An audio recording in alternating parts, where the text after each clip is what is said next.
Alright, let's just go ahead and get it started. I really appreciate everybody coming. This is a wonderful group of folks, everyone included.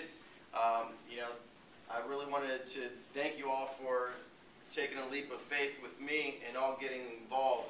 As you know, my name is Carmen Dawson. I've spent a lot of time, in some instances, communicating with you all, trying to get to know you on a personal level, develop a relationship.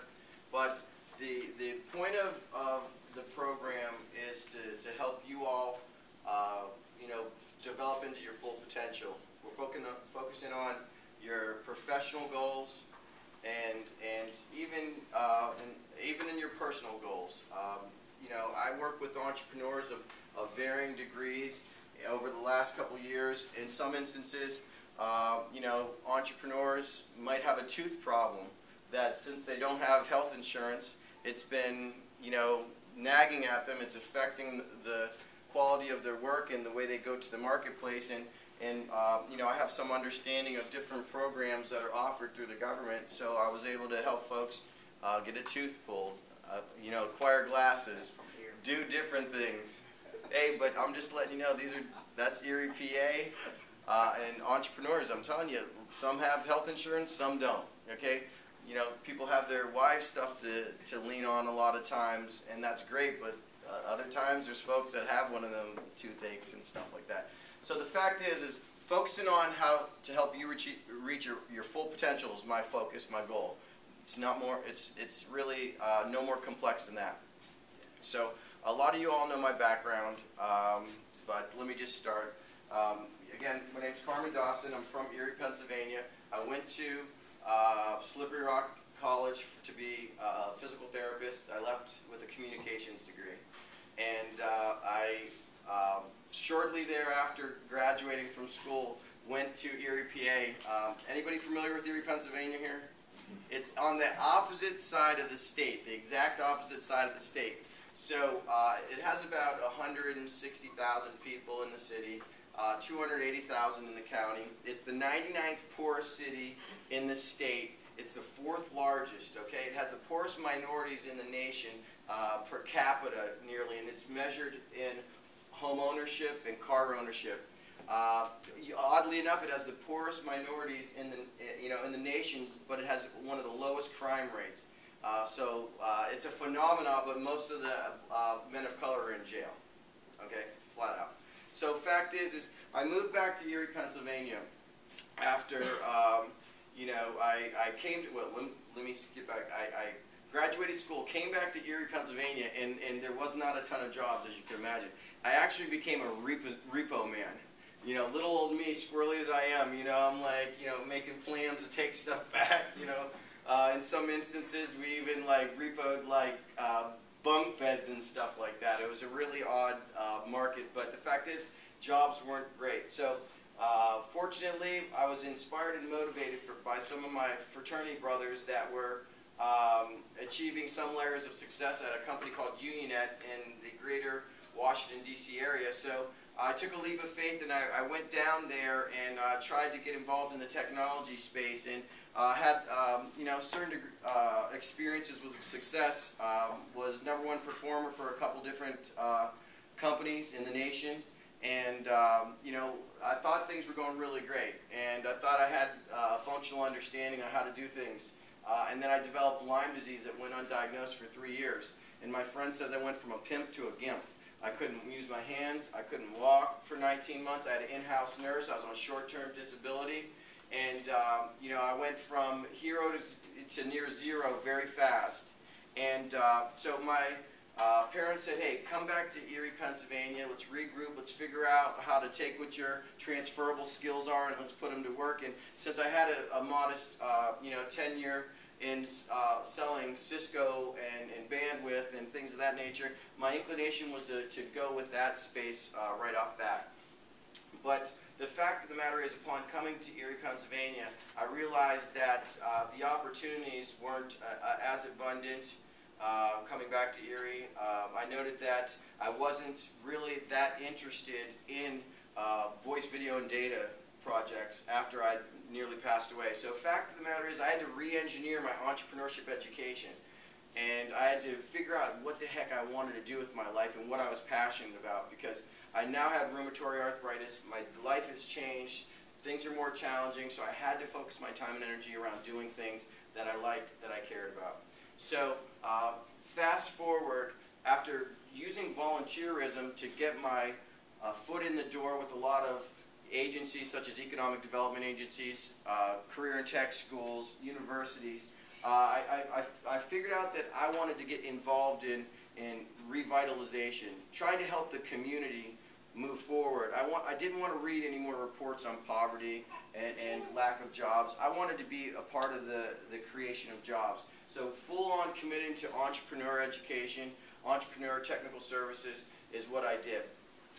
Very fortunate enough to have, I took on a leadership role as most people do when they're trying to build their brand in the space that I chose. So entrepreneurship education.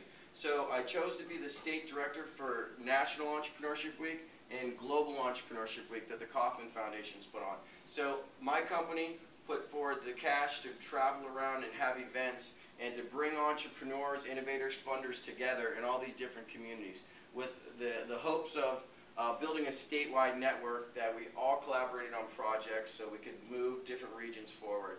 And ideally, in the back of my mind, it was a strategy that I'd be able to help move forward people of color's efforts by integrating them succinctly with other entrepreneurs, other revitalization efforts. So along the way, I met Dr. Crusoe, and he became a personal mentor of mine, and it was the most transformational and amazing experience to have somebody of such credibility actually paying attention to my projects in Erie, Pennsylvania. I said, we're going to do revitalization. We want to get involved in education. I want to open a school. I want to open an incubator. I want to build units of housing where we could defy socioeconomic trends and change the way people live and how they were educated. I wanted to open a fund, and I said all these things about being transformational to Dr. Crusoe 5 years ago, and he didn't judge me. He said, this sounds great, He didn't ask, who are you to think you can do this, but he listened, lent his ear, and he encouraged me. And 5 years forward, here I am today. All the projects are moving forward thanks with partners like Stephen Reeves. And here I am. I have 25 entrepreneurs in Western Pennsylvania that I'm working with, and I have 25 here, and those are you all. And I picked you to work with based off of my interactions with you. I've been vetting people within this area since 2008, okay? So the way that it all unfolded here is I chose people that were similar to the criteria Dr. Crusoe really pulled out in his speech that we just observed. I wanted to work with people that I liked and respected me and that I respected. I wanted to work with people that I felt had integrity. I wanted to work with people that there were synergistic relationships with my personal and professional goals. And I wanted to do things as a group that have never been done. So the premise here is that I want to just cover very briefly some of the things about the foundation and their philosophy that I think are relevant. So as I said to you, my goal is to help you reach your full potential. And really what the pathway to achieve this is helping you become more aware of what your dreams are, what are your goals, what are the gaps in what you have going on that would prevent you from being successful.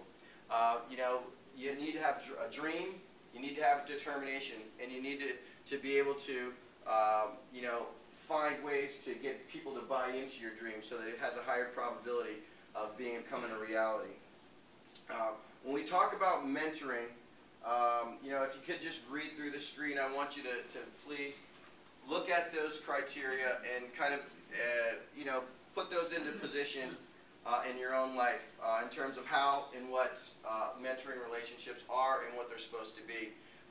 My goal and the goal of this program is to create a collaborative, open system mentoring environment, or even a community. So I want everyone to look at, you know, folks around them and to consider them a partner and an investor, an advisor, as well as a participant. The folks around you have been selected based on their synergistic views and their contributions to everyone's success, not only the program success, but the success of each of your independent ventures. I'd like the opportunity to just, you know, cover one last thing about the foundation. You know, Dr. Crusoe, his goal is not to launch successful business ventures with this class. That's not his goal. Okay, my goal is not to find different ventures for Dr. Crusoe to invest in. Okay, Dr. Crusoe's helping me live out what my goals and passions are as a professional, and also my goal is to work with you all and help you all fulfill those particular goals. Okay, you might look around and you know, realize that there's a good majority of folks of diverse background. Well, that's intentional. My goal is to spend 12 months working with you all to help you structure a plan and to help you get closer to achieving the goals you put forward. Okay? And one last thing I want you to look at. Traditional mentoring systems are, you know, I'm the knowledgeable one, you're my protege, I tell you what to do, right? And then if you don't do what I ask you to do, then you don't get any more mentoring, right? Has anybody been in a mentoring relationship like that? No? Nobody has? Well, I have. Well, I've encountered some mentors that think that it's their job to tell me what to do, and if I have an opinion of my own, it causes friction, and you know, the relationship goes awry. So the fact of the matter is you know, that's closed system mentoring. What I'd like you all to think and buy into is that this is what you're committing to, is being involved in the program as a partner, a protege, advisor, and mentor. But the fact is this isn't a top-down relationship at any piece of this pie. It's about, for example, I'm an entrepreneur. David's an accountant, okay? Okay, Chad's an educator, community revitalization expert. This gentleman is a technical service expert. You know, there's all these different variety of people that are positioned within this class to help you in your existing ventures. But the thing is, you must be able to identify and to be open and honest. So I'd like to see this 12-month period look like this, okay? The first 6 months, we're going to really open the kimono, as one of our advisors would say. And I want you all to, on a one-on-one environment, tell me what are your goals? Okay, what are your organization goals? What are your particular goals? Okay, are you, living a life that's consistent with achieving those goals? Okay, you know, a lot of entrepreneurs have different motivations for why they're doing what they're doing and why they're, you know, walking the walk. But the fact is whatever that might be, I'm indiscriminate, the foundation's indiscriminate. We want to ultimately help you become the entrepreneur of your lives, and you know, really find ways to become happy and successful by your own terms. But my focus is to make sure, if those that say, Carmen, I want help with growing my venture, that is where my heart is, that is where my passion.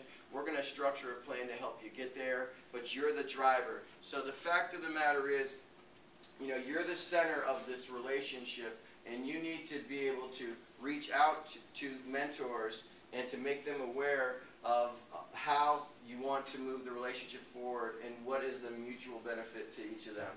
So without, you know, going into too much more, William, I have my partner from Erie, Pennsylvania. That's going to be a mentor to the program. He knows me extremely well. Is he still on the screen? You just took him off. Yeah. Okay. Go. Hold on here. Okay.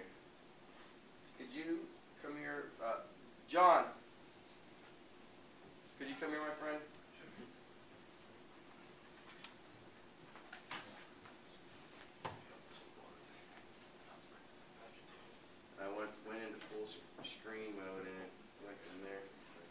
trying to have it do is be full screen on here. Excuse me, everybody. I did it last time like this, okay?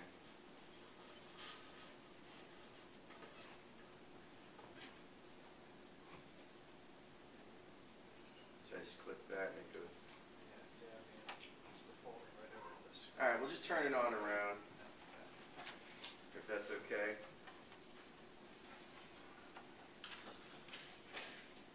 Hey Bill, can you hear me? I can hear you, but we need a little bit more volume, I think. Bring him up in the back. So you're in charge of the volume back there? Okay. William Jeffers is a close friend of mine. Some of you in the room are familiar with him. Stephan I know for one. Bill has a plethora of experience, former professor at Yale, athletic director at several colleges, but he's a community revitalization guy, and in partnership with me at the Adreamz Institute, and every project that I have going on, he's at the center of it in my absence. What I'd like to do is just, allow Bill to introduce himself as a resource for the folks in this room, and also those that have a nonprofit element to what they're doing. Amongst running the university out of our community center, out of our incubator site, he also does a cadre of other things. So Bill, why don't you just do a brief introduction and tell us anything you think is important about your work. Well, good morning. Good morning. I didn't know we were going to have such an outstanding group here. It's a good view from where I'm sitting. Again, my name is Bill Jeffers. I've been associated with Carmen now for the past several years. One of the things, as Carmen had mentioned, I am the executive director of the Booker T. Washington Center, and it is a 501c nonprofit organization. And our goal and our mission is to improve the conditions of workplace study in community areas. One of the things that everyone may know right now is that, nonprofits are going through, struggling with finding funds as grants are drying up and doing different things. When I met with Carmen, I kind of had a social entrepreneur kind of a mindset where, in order for us to survive into the future, we were going to have an entrepreneur mindset and utilizing technology at the same time. So one of the missions of Booker T. Washington Center was to work in collaboration with other organizations and entities which had similar goals and objectives. And when Carmen told me about, his vision and entrepreneur and the Adreamz Institute, I was like, wow, that's a good fit, because we had to really get into identifying what our niche was going to be. Now, Booker T. Washington was an educator, and so therefore we decided to go back into education. And my thought process in staying focused on our mission was, if Booker T could bring people up from slavery, then we could bring people up from poverty by utilizing technology and our entrepreneurial spirit. And with the Cisco Institute and the business classes, and again in collaboration with the Adreamz Institute, we actually did that. But we also realized we needed some significant partners. One of our partners is Mercyhurst University. Actually, we were Mercyhurst College, and we just became Mercyhurst University as of January 1st, 2012. And the partnership was to create a satellite campus in an urban environment where we're going to actually help people either attain a degree or work towards a business, growing their business. And with Mercyhurst University, the Cisco Institute, the Adreamz Institute, we actually made that dream a reality. We currently now are in our second year. We have about 70 students enrolled in our program, and we're basically have the ability now as a satellite institution for Mercyhurst University to offer an associate's degree program. We'll be launching this semester our first entrepreneurial class within the business school of Mercyhurst University. And I'm excited about, working with entrepreneurs, working with people in business, but also looking at making new partnerships. As Carmen mentioned earlier, I believe, and I think in the nonprofit world, partnership is going to be our key to survival. Mentors come in many different ways, just as Carmen has mentioned, Dr. Caruso. I'll even say that Carmen's been a mentor to me, especially with technology in the entrepreneur area. And as we move forward, I'm looking forward to working with all of you and possibly partnering up and mentoring and being mentored by some of you, because none of us are an expert in one particular field, but the more people we can collaborate with, the more success our ventures can possibly go into. Well, Bill, I think you hit on all key points. One thing I'd like to let you know is I will be sharing your information with everybody as part of the advisors and mentors, and I'll be connecting you with some folks that I feel are a good match here in the short term. Okay? Okay. Thank you very much. Thank you. All right, Jen. So cool.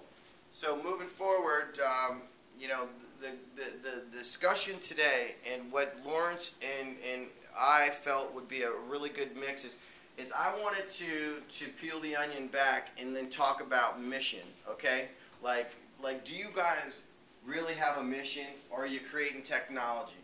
Or any of your clients, do they have a mission? Are they just creating technology and like, oh, somebody's going to buy it? I think this is really cool. What I find is, there's not enough deliberate actions put into, when I create a business, this is the problem I'm trying to solve. This is like, I want to wrap my heart and mind around achieving this particular goal. And, so the fact of the matter is, we have Lawrence Husick here with us today, who graciously partnered up with us. He and I have been interacting since 2007, and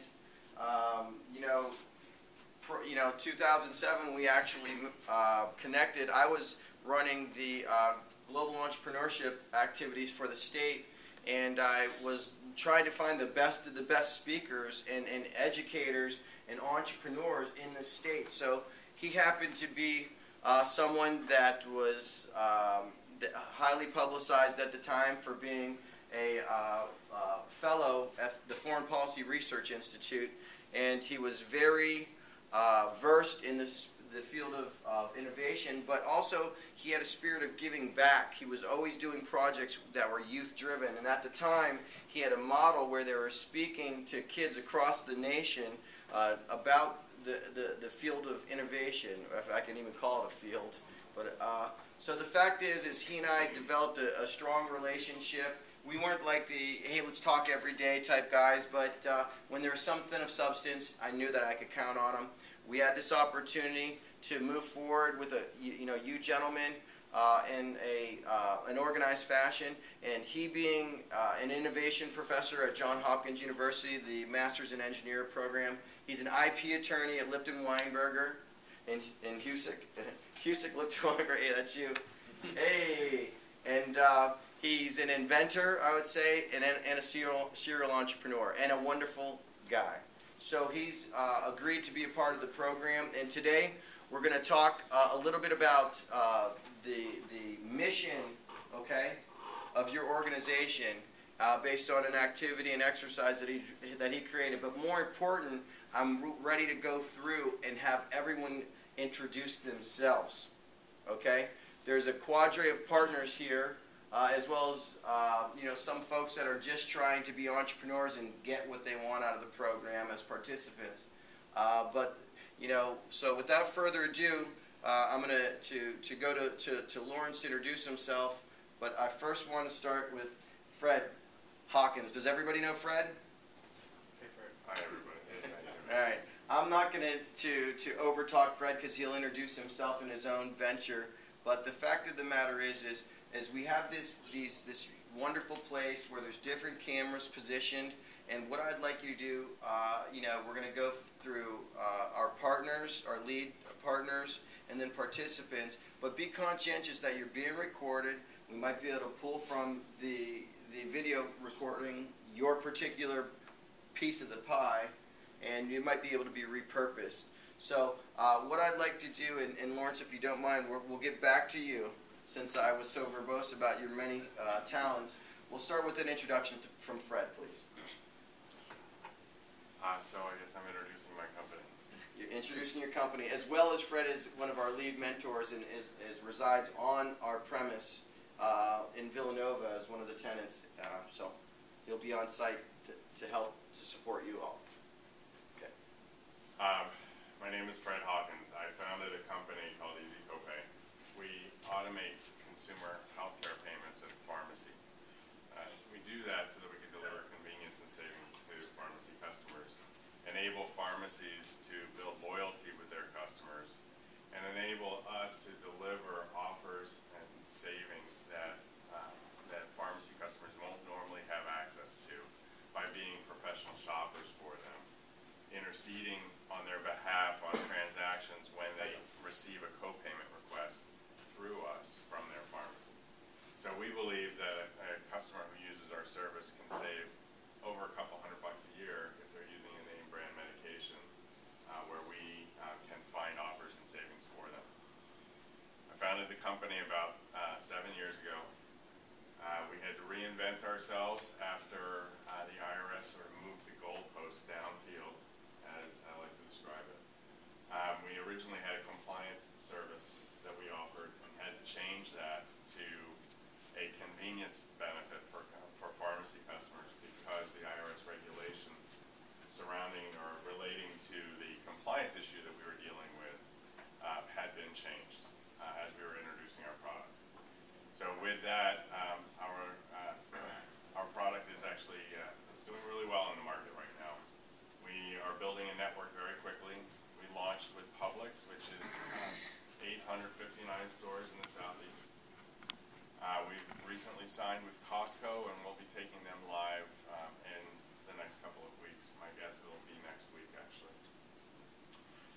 And with a pipeline that is about 3 times the size of our 2012 year-end goal, I think that we'll end up 4 times the size of what we had anticipated. So it's a very exciting time for our company. Our goal is to automate 6% of pharmacy transactions at any location that we go into. We'll be at $1 million run rate, which is a very exciting milestone for us when we get 3. So thank you very much. Does that get your... Okay, well, we're fortunate enough today. That was a wonderful introduction, and also Fred has experience launching other ventures. He's exited from ventures in the past. He's probably raised or been a part of fundraising up to about $90 million for various ventures in the past, and has signed on to help you all achieve some of your goals, okay, as it relates to your ventures. But we're fortunate enough, we have Dr. Caruso who chimed on. How are you doing, Dr. Caruso? Fine, thank you. And we obviously sincerely appreciate your fine accommodations down here and the support and consideration. And please share some words with us. Well, I find it very interesting that we have a lot of people here who are truly the entrepreneurs of the enterprise of their life. And now what they want to do is use their entrepreneurship to accomplish other things. And so it's really interesting. Thank you. Well, thank you very much, Dr. Caruso. We did, watch the Ernst & Young video for the morning part, and I will be circulating that to everyone. And maybe we could get you to join, maybe a session at some point to talk about that, some of the points you made in that video. Well, the problem is I have a number of meetings today, and I just decided to leave a meeting to make sure that I come on and at least have the opportunity to meet a number of all these people here. It looks like a very, very interesting environment that you have here, and I wish you the best, for sure. Thank you, sir. I'll be in touch soon. Thank you. All right. Cool. So, what I'd like to do is let's work the room here. If it's all right, I'd like to just, should we go systematically? Diga Brazil, my man. Good morning, everybody. My name is Chip Finney, and I'm partner in Giga Brazil Tour Company. We are a boutique tour operating company operating in the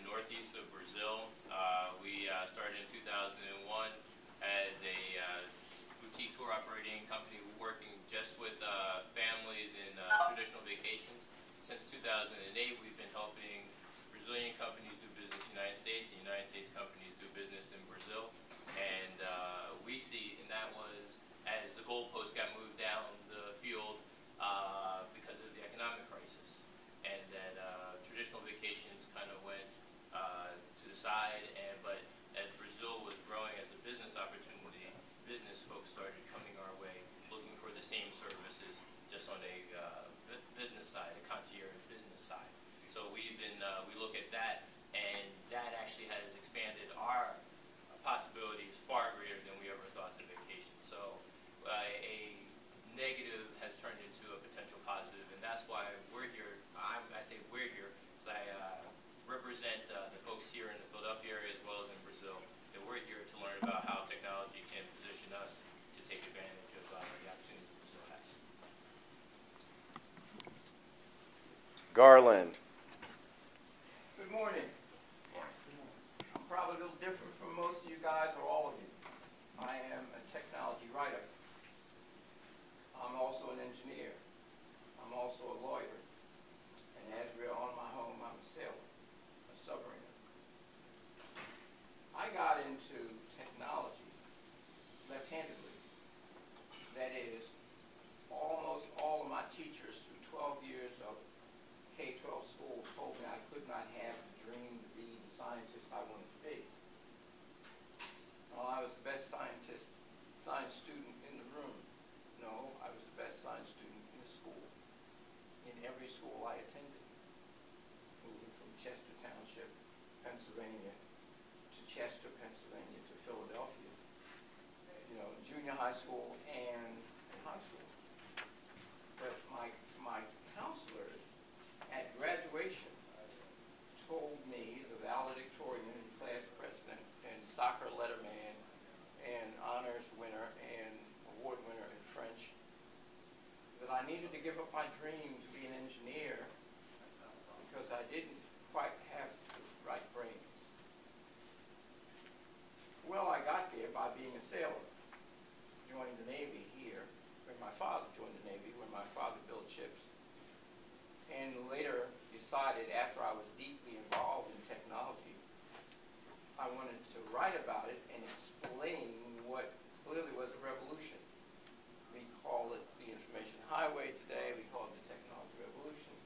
I was in the guts of it in the very beginning, you know, with my hands in the O-scope and the leads and down to the and not gates, and the or gates and nor gates. And I realized nobody in the African American community but a handful of people like me had any idea what it was. So I went back to school to be a writer and took a double major, broadcasting and film as well as journalism, print journalism, so I could learn to do that. Now I have a little saying that I say to people: you cannot do technology in America without black people. And the reason is we're in the core of the talent pool. Who knows that? You probably haven't heard that put that way. But you got before you IBM PC,